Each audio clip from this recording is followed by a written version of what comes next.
It's my practice. It's just been here.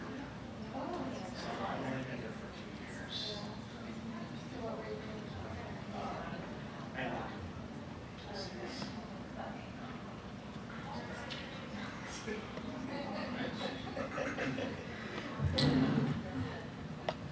All right, welcome back, everyone. We're get back to starting here again.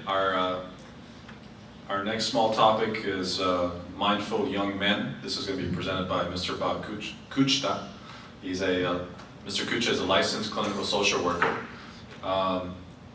and has been working with children and families since 1996. Mr. Kuchta has received both his Bachelor's of Arts and his Master's degree of Social Work from San Diego State University.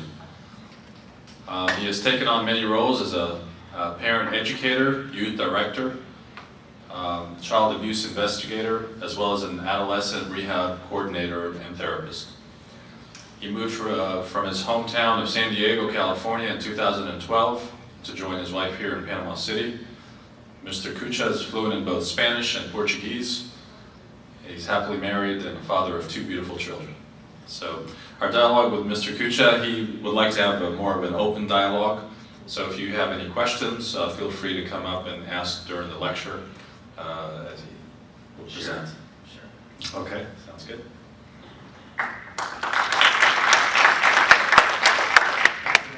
All right.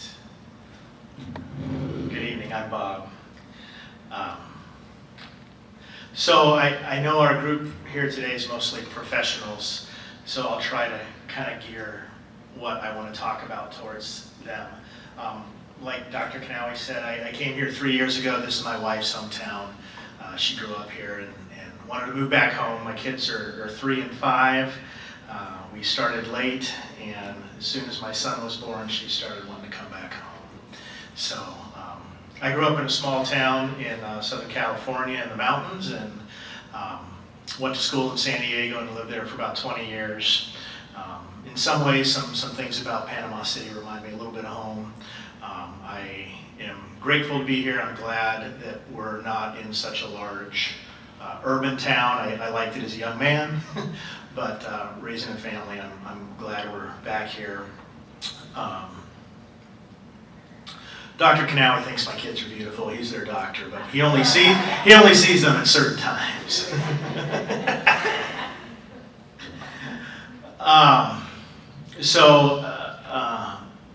Mr. Elmeski had called, got a hold of me and said he was hoping to find a man to come and speak here and speak about something related to young men. So I told him I was up for it. And as I was trying to put together ideas, I realized, yeah, it's kind of young man, but it's really about everybody. So I cheated. It's mindful young men and women and parents and really and all of us.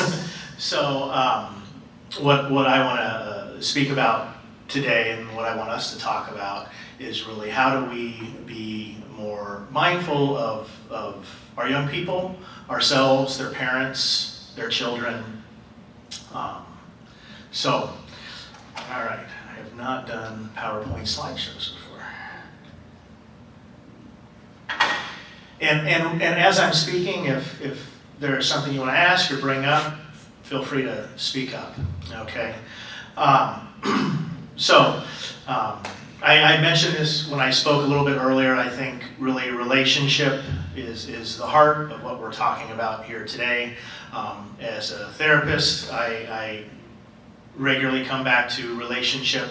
You know, that is what makes us who we are. That is what we long for. That is what we hurt from. That is so much of what drives us.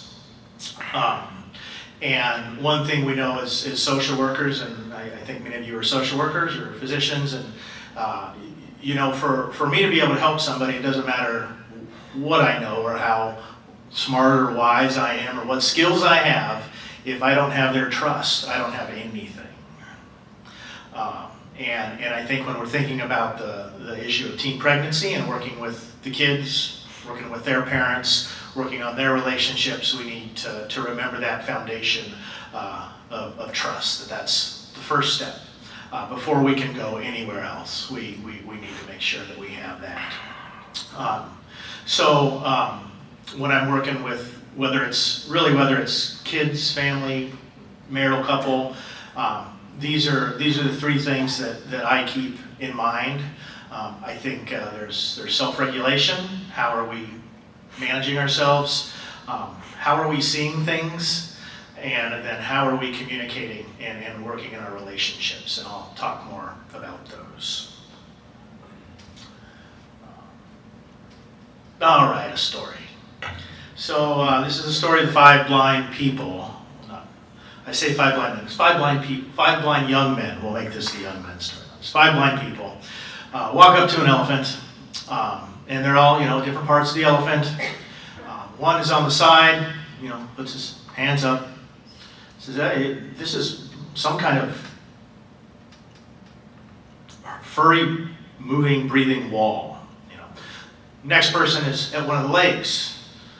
No, it's like a tree. And, another one is a little farther up. He's at the ear and he's feeling the ear, and it's some kind of weird butterfly or bird. Another one's at the trunk, feeling the trunk, and I think there's some kind of snake hanging from a tree, and then the 5th one is at the tusk and feeling the tusk, and no, this is a horned animal. Some kind of horn. So, the question is, who is right and who is wrong? And we'll come back to that, something to think about. All right.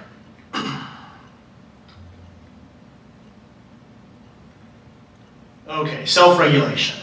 I can't remember the exact quote or where it came from, but essentially, I was taught that the primary job of a therapist is to first help the people that they work with learn to regulate themselves. Because if they're not self-regulating, you can't do anything, right? And as parents, our first job as parents is to help regulate our children. That's why, we rock our babies, we shush them, we calm them down. We want to help them learn to regulate themselves. I think when people come to see me, they're there because they're not regulating very well, whether it's, anxiety or depression or some other kind of mood disorder or compulsive behavior, addiction, marital conflict. I think in many ways it boils down to I am not regulating, and I don't know how to resolve that. So I think, again, we have an internal thermostat, and if we think about, these families and these children that are becoming pregnant and their parents and learning to deal with them, how do we help young women that are pregnant? How do we help young men that are going to be fathers? And how do we help their parents stay regulated? Because if they're not regulated, it's only going downhill, right? Dr. Dan Siegel's a neuropsychiatrist, and he, when talking with kids about the brain, this is from one of the books that he wrote, he kind of helps parents learn to talk with their kids about how their brain works. And I think this kind of serves for all of us, but a crude model of the brain is, make a fist, but your thumb's in the middle, And he says, you've got your upstairs brain up here, and your upstairs brain, that's our frontal lobe, that's where we make good decisions. That's our real thinking. And then we've got our downstairs brain, right? We know what the downstairs brain, he says that's the big emotions, but it's the emotions, it's the urges, it's fight, flight. It's fight, flight, freeze, Now, it's certainly more complicated than that, but this makes sense to people. This makes sense to kids. This makes sense to me. Okay, this makes sense to me. So when the upstairs and the downstairs are connected, we're functioning well. Okay. But when they're not, which one do you think is in charge? We talk about flipping our lid. This is flipping our lid, and then we're functioning solely on impulse, fight, flight, urges, boom, right? And we can relate this back to self-regulation, okay? And so if we're working with a teenage girl who's pregnant, boy, she's got 101 reasons to be living here, right? If we're working with a young man who's anticipating his girlfriend's going to have a kid, 101 reasons to be living here. Same with the parents. They don't know what to do. They're afraid, they're angry, there's all kind of stuff going on. So how do we help them put the lid back on? How do we help them regulate? And in thinking about before the actual pregnancy happens, when kids are dating, when kids are together, my guess is most of the pregnancies that occur here. They probably don't occur when this is going on. They're occurring here when they're in the moment. Because if they were here, the vast majority of kids would not choose to make that choice. They would make sure either they weren't doing it or that they were using proper protection, right? So if we're talking about prevention and how can we work with kids to help them learn to keep the lid on, and we know as teenagers there's probably 101 reasons that their lid is not on, right? Okay.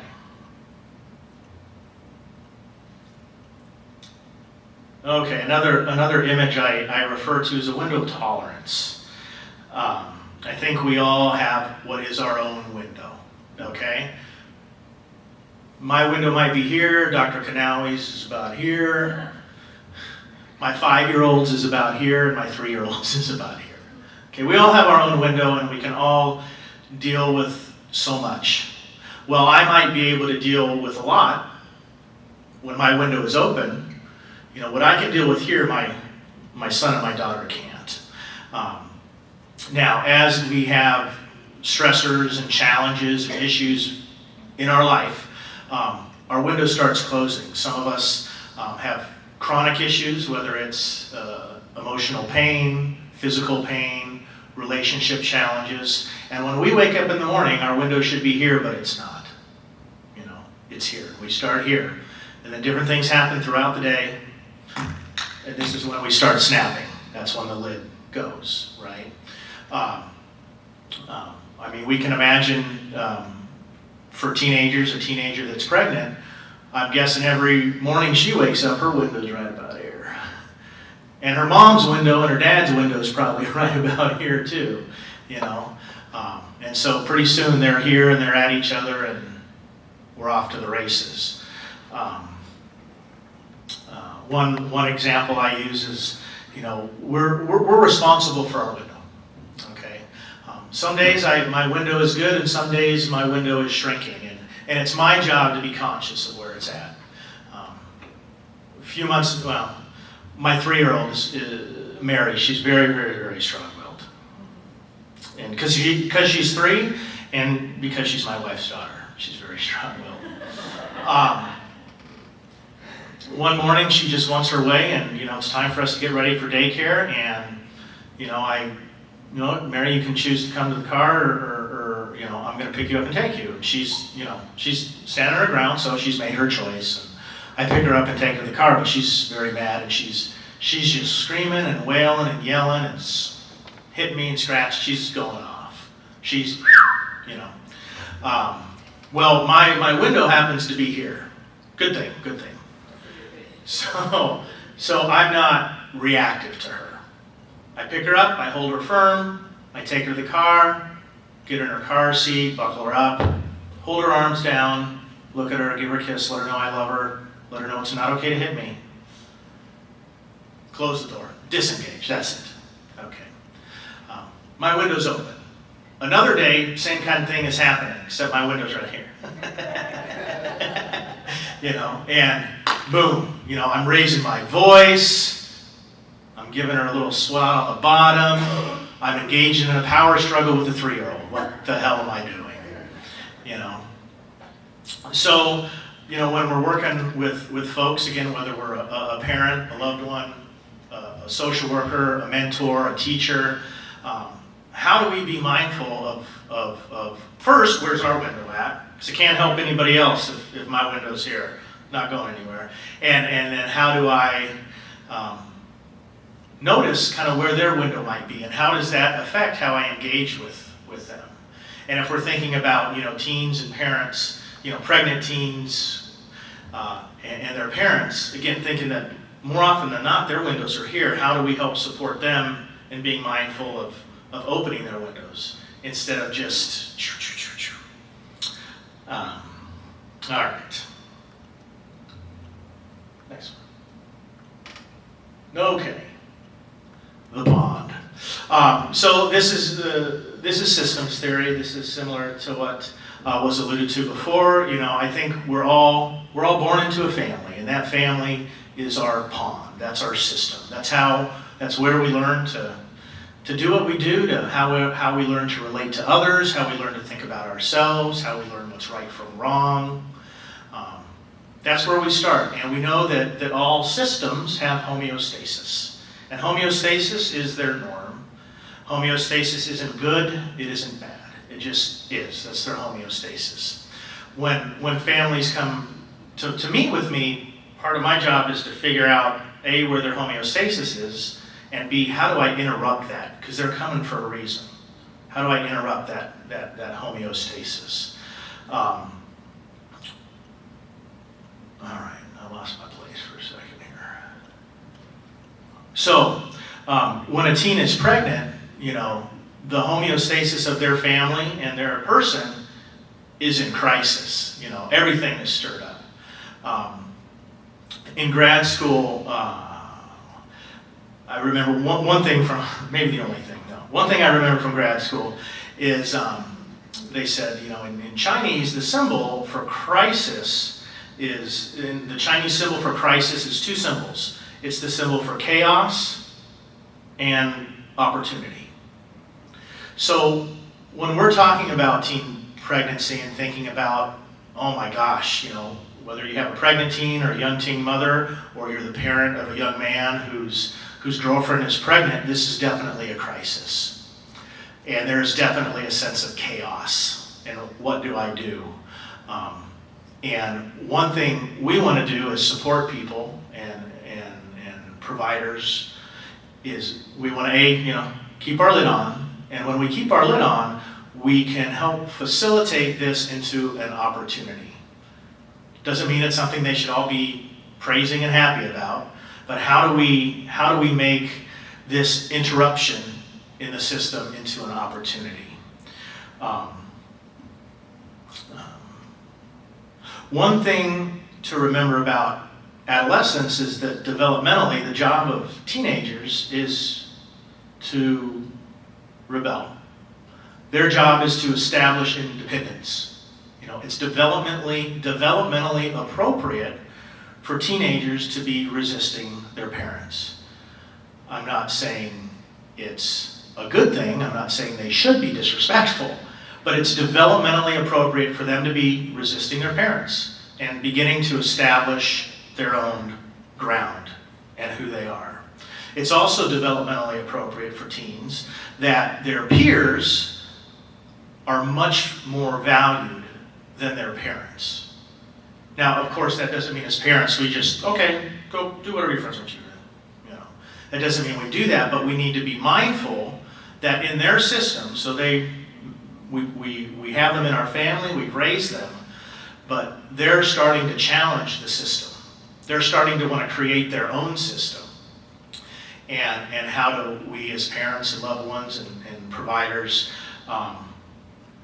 support them in doing this in a functional way, right? Not easy. Okay.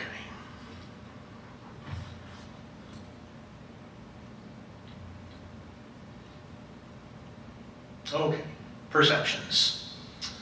I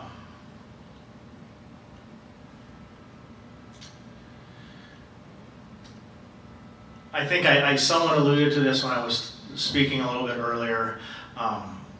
Sure, there are lots of challenges in the system, in the school system, in the DCF system, but we have the ability to choose how we perceive that system and how we engage with that system. One thing I try to help folks remember, and this again comes back to how are we mindful? How are we mindful of the way that we're looking at the world? How are we mindful of the way we're seeing ourselves, seeing our relationships? Sure that those lenses that we all put on, those lenses that change, came from somewhere, but ultimately as we become young adults and adults, we become responsible for them.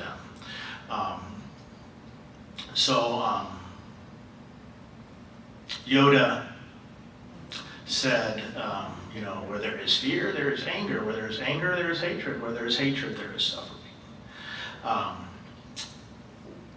We need to be mindful of when we're looking through angry eyes or through fearful eyes. And when we have, teens that are pregnant, their parents, the young men involved in their lives, we can only imagine that so often they are putting on those angry and fearful lenses, right? And we want to do what we can to help support them in being first aware of it, and then learn to see, perhaps the opportunity or the positive in it. Go for it. No, not. Right. In dealing with some of those individuals that are 19 to 25, and they have kids by multiple mothers, and one of their biggest issues or questions was, how can I better my life? I need to get a skill set. So, being in the workforce, economic development, I can help you get a job kind of guy. Mm-hmm. We created and worked with another institution that gave 4 scholarships for about $1,800 a piece for these young guys to participate in a training program that helped them get additional skill set. And we had actually found manufacturers that said if they finished this 120-hour, which was so many days for a number of weeks, we will guarantee they will have a job. So I'm looking at it from a perception, you said angry, fearful eyes, but actually, when I looked through their window, my glasses were probably with the prescription that was 10 years ago. Because in my mind, by removing the barrier of the financial barrier to get this training, they were going to be okay. Then reality set in. All of a sudden, coming to training, one of the mothers didn't have time to keep the kid, so they dropped the kid off at their doorstep the day he was supposed to come to training. Another one, he was carpooling with 3 other people. One person decided to go somewhere else, so they didn't have a car. And then another instance, regardless of how often we tried to tell them to be truthful with their situation and their environment, there was probationary situations tied to one individual to where he was doing work in the community but wasn't paying for his court fees because he was buying diapers for the mother and the baby.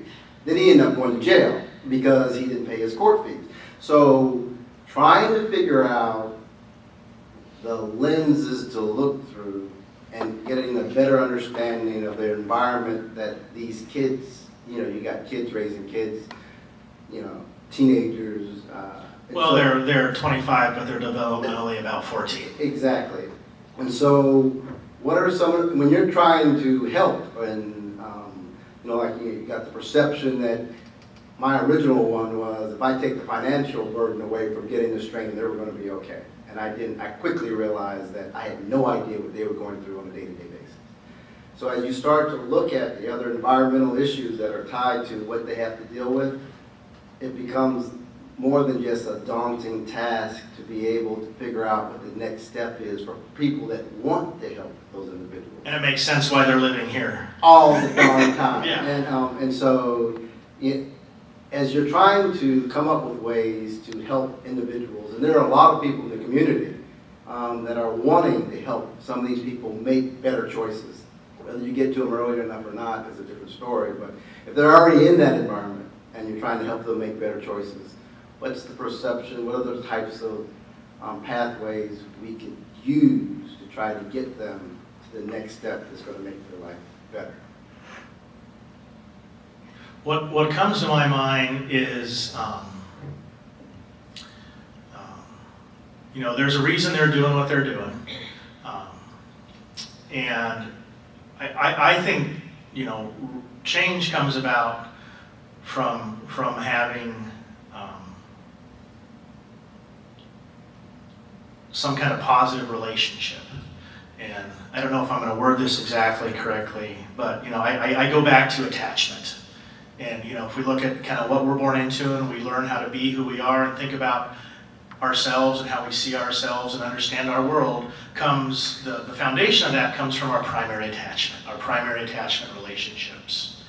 And I think, you know, I think change comes about from trying to maybe help repair and heal and provide that, whether that's a mentor that becomes, you know, whether it's a mentor, a therapist, a teacher, somebody that can be that person that helps guide, role model, mirror, you know, really know, you know, empathize. So finding those people is, yeah. I agree with the mentoring concept, but a lot of times when you're dealing with someone in the day-to-day of their life, that mentoring, relationship building takes time, especially if the mentor is worth a darn. I clean that up because I don't know a lot of you guys did. So since the relationship does take time, because most of these young people have been in situations before where they wanted to trust somebody, and for whatever reason their trust was misplaced. Sure. And so now you're trying to recreate trust from someone you just met, and the timing to get them to believe in you or believe in the system, believe in a group of people, that window is really close. And then when it doesn't happen, when they need something, they'll make a bad choice again really quickly. Yeah. And so sometimes a lot of the people that are trying to help are struggling with trying to figure out when to do more. I mean, a lot of times some of us are coming out of our own pocket to do certain things because we don't want to see just that one person struggle more than they have to. It's very complex. Once you really start thinking about it and looking at it, it is very complex. And there's not a simple answer. I know, let me finish up with it. I know I want to get through a couple more things. I looked online a little bit for some information, some statistics for you. And this is somewhat reiterating what was spoken to earlier. You know, this is back to the relationship with the parents, the communication with the parents. When teens have that, when parents, when they're able to talk with their parents and their parents are open to speaking with them about sexuality and relationships and birth control, this is what is shown. They start having sex at a later age, they're more likely to use birth control, they have better communication / relationships with their partners, and they have sex less often.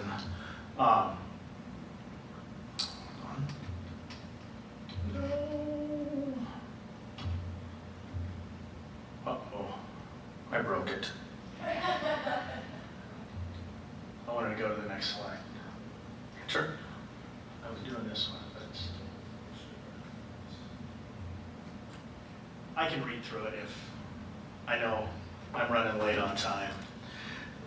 The next thing I had was something I looked up as far as, you know, what do we say to our kids?